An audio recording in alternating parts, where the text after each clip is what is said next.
Hello and welcome to The Extras. I'm Tim Millard, your host. And joining me today are animation historian Jerry Beck and, of course, George Feltenstein of the Warner Archive. Hi, guys. Hello, gentlemen. Great to be with you. Yep. A lot of fun. Well, just to let everybody know who was a little worried about all the fires in LA, we're here, we're safe. So that hopefully is behind us. And we're here to talk about some wonderful animation.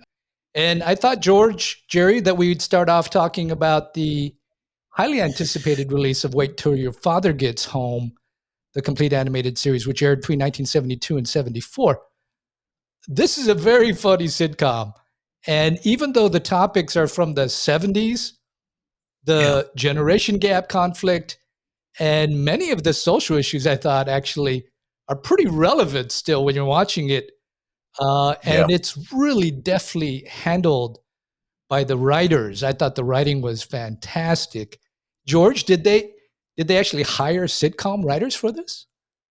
Well, the genesis of this, and Jerry, you'll correct me if I'm wrong, because I may be, but my understanding was that these characters first appeared in a semi-pilot as a segment on the ABC broadcast Paramount television produced series Love American Style, which was a series of anthology comedy pieces.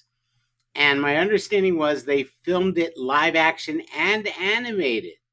And the animated one was the one that went on the air. And I think I've read that there might have even been a second one intended. But Harvey Bullock and R.S. Allen, I believe, were the creators of Love American Style, and they were behind this series. I think they had more input into this series than Bill Hanna or Joe Barbera did. That's just a guesstimate. I need to defer to the true animation historian, Jerry, to tell me if I'm off base. I don't know all of the intricacies of the origins of it. I do know that you're right, that it was on Love American Style. Hanna-Barbera did two animated pilots, technically, that were shown on that show. I'm actually a fan of that show. It's very strange. It's very dated. It's a little corny, but they did a lot of interesting stuff. In fact, famously, Happy Days, came out of that. That was also a segment of Love American Style. But the reality is, of course, that was the era of All in the Family, and of course the whole change in culture with the youth culture and anti-war sentiments, and the generation gap. That was that period, and I think the Hanna-Barbera saw the opportunity as they had 10, 12 years earlier to be on top of it, so to speak, with animation, what was going on at that time. 10, 12 years earlier they did the Flintstones, which was basically an animated take on the sitcoms of that time. The Wait Till Your Father Gets Home, the sitcom has now changed. It wasn't what it was. And it was bold of them to do this. Clearly, this is a more adult series. And George, you could tell us, I'll throw it back to you, about what was that? There was this new rule where they gave local channels back a half hour. And so why don't you tell, this show was shown not network prime time, but local prime time. So George, tell us about that. Well, the FCC decided that they would take away the 7:30 to 8 o'clock network programming time, take it away from the networks, give it back to the local stations, so that local stations would produce their own community-related programming and not something that was nationally directed, but something that would be for that specific area of 200 stations with 200 different programs. Of course, that didn't happen at all, because what the stations ended up doing was buying what was called first run syndication. syndicators saw this as an opportunity to create programming that they could sell into that time slot, and that was much more preferential to the local stations than having to make something themselves. Right. So I remember that there was a Canadian-made Dr. Kildare show with Gary Merrill as Dr. Gillespie. Forgot about that. Ran for one season, that was sold to the CBS owned and operated stations. The NBC owned and operated stations bought Wait Till Your Father Gets Home. And that even reflects there were actually government restrictions. There was like the fair use doctrine, which meant that you couldn't, warp your broadcasting to one view or another. You had to give equal time. One of our past presidents got rid of that, who used to be the president of the Screen Actors Guild. You could figure out who I'm talking about. So the FCC was really trying to do something good for local programming, and it ended up just being an opportunity to create new kinds of programming that was shown nationally, just not on a network. Right. And at that time, networks were limited to only owning stations in 5 markets. That's another rule that got thrown out the window as deregulation set in. But the NBC owned and operated stations, New York, Los Angeles, Chicago, so forth, they were the home for Wait Till Your Father Gets Home. And depending what market you lived in, it was on either a local independent station or on a network affiliate. Yeah. So this ran technically, is really only a 2-season show, but it ran technically for 3 seasons because there were 4 episodes in the second season that they bumped into a 3rd season with reruns. Right. This was very popular, and it is to All in the Family what the Flintstones is to Honeymooners, what Top Cat is to Sergeant Bilko. Right. It was very much of its time, and Hanna-Barbera did have their ear to the ground in terms of what was going on in the world, and I think it was very bold of them to do that. Yeah. What's really interesting about this is we here at Warner Brothers, at Warner Home Video, this was released on DVD for season 1 only by our live action television team, not by our animation family team. This was looked upon as a sitcom, not as kids animation, which was I think, a very intelligent decision. Unlike years later when the kids team was handling the first seasons of South Park.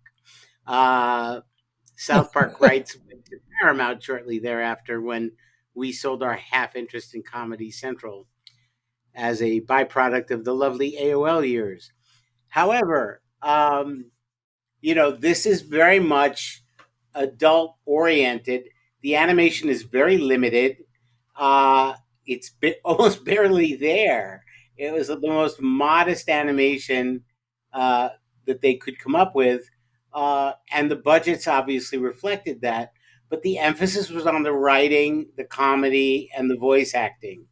And I think the show really, really holds up. And a lot of fans, when we started Warner Archive, people were very hopeful that we would put out the rest of Wait Till Your Father Gets Home on DVD.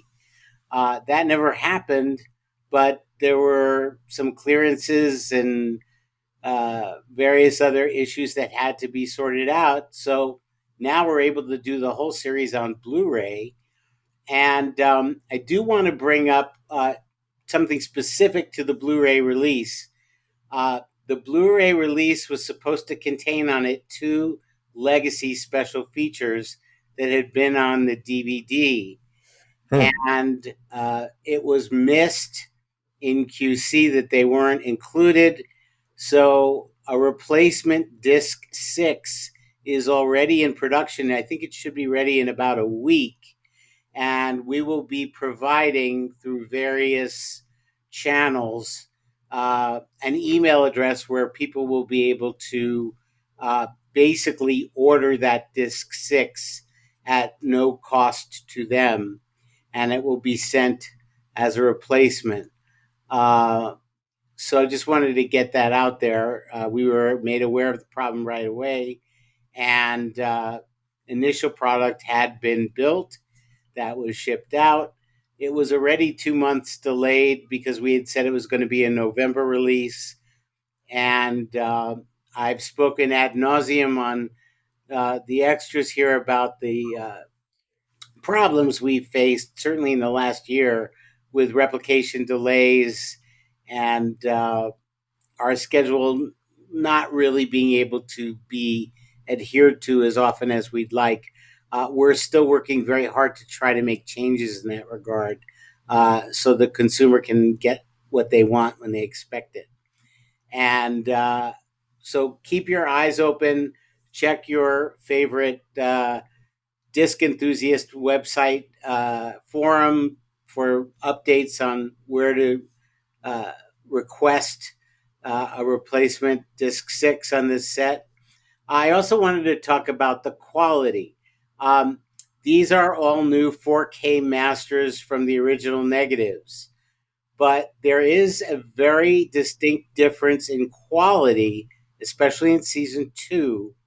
Most of the animation for season 1, not all, most, was done by Hanna-Barbera's Australian, brand new Australian affiliate. Some of the animation for season 2 was outsourced to a Canadian animation company, and those original negatives were not 35 millimeter, they were 16 millimeter. Huh. And there is a noticeable difference, increase in grain, and a decrease in sharpness that could not be helped. We did the best we could do. That was the original negative, just happened to be in 16 millimeter. You just don't have the quality and the resolution. But ultimately, the visuals here aren't as integral as the writing and the performances of the voice actors. And I think everybody can take the series as a whole, and it looks light years better than it had been looking from 1-inch videotapes made off 16 millimeter prints, which is what was shown on Cartoon Network and Boomerang and so forth and so on in recent years. Yeah, and the fact that you couldn't even get those additional seasons, right, before this. That's correct. So I mean, you have to have a little less quality there from the 16 millimeter masters, but to get the full series is a real treat. So and to those listeners of the extras, we'll provide that information also for that disc 6, so that you can get that here in our podcast show notes when it becomes available. So, but back to the look. Jerry, was there a reason for that aesthetic that they chose other than just cost, or was it primarily cost?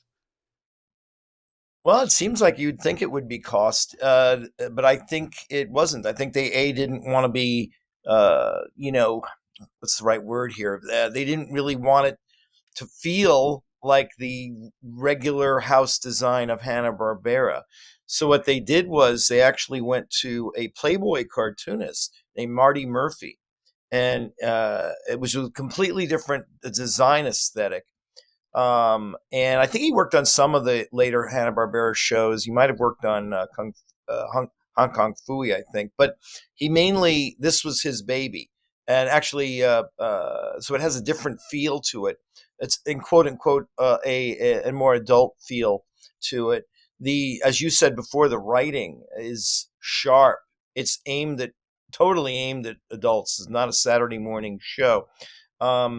Something that I was telling George that when it was first on in that syndication, most of the channels ran their local programming in 16 millimeter. We in New York had some channels that ran 35 in syndication, but not just this one. 11. Yep. But most of the other channels, if it was local, it was the quality wasn't that good. And I remember as a kid being both excited to see this show and disappointed in that sparse look, that grainy 16 millimeter, not primetime look. It really turned me off, actually. And I always gave this show kind of a lukewarm, 5 on a scale of 10. Now, I'm saying that, but now that I've seen, oh my God, my opinion has completely changed seeing this Blu-ray. The ones that were done in 35, seeing them today with fresh eyes, decades later, and as you mentioned, Tim, that the relevancy of the writing is, I feel like I'm watching a brand new show. I feel like I'm watching something that was made recently. It feels like, I don't want to say Family Guy, but it feels like a contemporary show about contemporary issues. The artwork is great, especially if you see it restored. It somehow looks cheap when it's 2 generations later in 16 millimeter, but when it's in 35 on Blu-ray, it just looks new. It looks brand new and contemporary, and I've done a complete 180 on this show. I love it now. I always liked it. I love it now. I think it's a classic. I think it's an overlooked Hanna-Barbera classic, and I highly recommend it to everybody. It's one that's really, in my opinion, been overlooked throughout the years, and I'm raving about it. So I'll let it go at that. Yeah, I mean, I felt exactly the same way, except for I knew nothing about this show. But when I watched it, that minimalistic style, I thought actually was really in its favor, because you just really focus on the voice and the writing and the topic, and it's very, very humorous. And having the laugh track, of course, makes it feel more like a sitcom of that era. Some of that they were absolutely going for an adult audience. This was not a show meant for kids. The fact that some kids like Jerry and myself watched it might be attributable to the fact that we were focused on things that might have been for older people. But I always thought it was very funny. It was like appointment television for me. I loved it. Just as I loved it as a little kid, All in the Family. Yeah. And I liked the fact that the show took on social issues. And I am of the opinion that if there was a re-release of this, let's say 20 years ago, of the full series, it wouldn't have felt as topical as it does now. Yeah. Given the state of the world at the moment, it just feels very prescient. Yeah. Yeah. And good writing doesn't date. And this show was very well written. And talented voice artists. Yeah, we should mention a few of those voice artists, George. Yeah, especially Tom Bosley. Yeah. It was before he became the dad on Happy Days, which is how most people know of him. But prior to all of this, what really made him famous was starring in the Broadway show Fiorello, playing Fiorello LaGuardia. I think that was like 1959. And that's kind of what made him from a nobody to a known quantity. And he did a lot of television and a lot of supporting roles in movies and small things. But his career really took off with Happy Days. And of course, it's ironic that Happy Days had its roots in being an episode of Love American Style. Yep. Bosley, I thought he is in many ways the show. I mean, he just carries the point of view. He's the dad who, it's a lot. He's, it's dealing with these teenagers, the son that doesn't go to work. I mean, it's just hilarious, all the issues that, I love the 70s references too. The hippies and the nudist sunbathing and the commie, his neighbor who's always looking for the commie infiltrators and all of these things. It sets it in its time, and yet it's still, to your point, George, it still has a lot of relevance to today, and I love that. Absolutely. The neighbor, which is Jack Burns, the comedian, who was, I think he was on one of the Mayberry shows. He took over the deputy role on Right. Andy Griffith for Right. one season after Don Knotts left, but he was part of the comedy team Burns and Schreiber with Avery Schreiber of My Mother the Car fame. Yeah, he's got the role where he's pretty much a bigot, and the things, and he's a gun owner, and everything, it's all relevant today. That's all I'll say. Yeah, it's really good. So, well, just I think we're all repeating that now. To have this all in one set is fantastic, and I don't think anybody's going to go wrong getting this. You're going to really, really, really enjoy it. So it was worth the wait, George. Thank you so much for bringing this to the fans. We're delighted. Well, hope you enjoyed that video with Jerry Beck and with George. If you are enjoying these videos, maybe check out some of the other ones from our discussion here on the YouTube channel. And if you're enjoying these videos that we do with George, Jerry, where we talk about animation, or with George talking about classic film and other TV series, be sure and subscribe. That way you get the information when we post a new one. I don't always put them out on any specific schedule, so that way you'll be alerted when we have something new to talk about. Thanks for watching.